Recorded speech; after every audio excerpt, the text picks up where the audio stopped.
Ang una pong paraan ang pagdadasal ng um,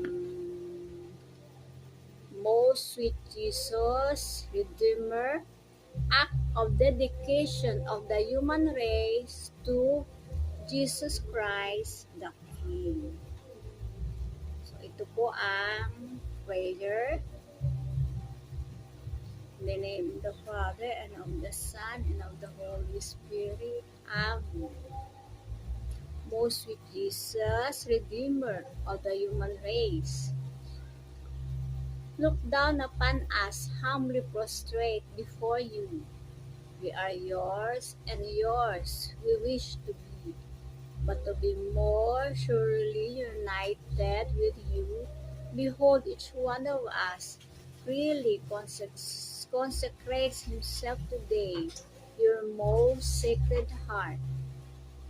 Many indeed have never known you, many too, despising your precepts, have rejected you.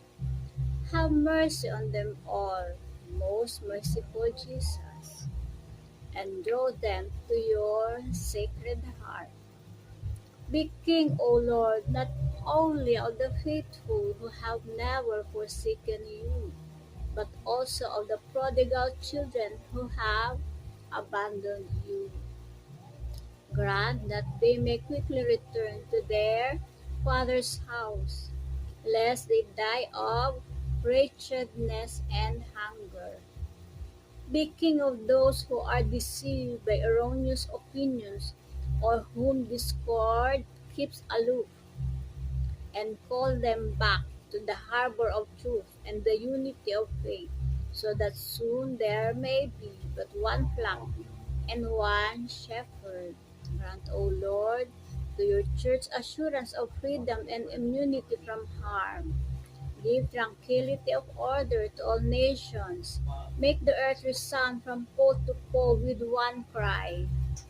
Praise to the divine heart that wrought our salvation. To it be glory and honor forever. Amen. In the name of the Father, and of the Son, and of the Holy Spirit. Amen. Ayun po sa pagdadasal ng um, most act of dedication of the human race to Jesus Christ the King. So ito po sa pagdadasal, magkakaroon tayo ng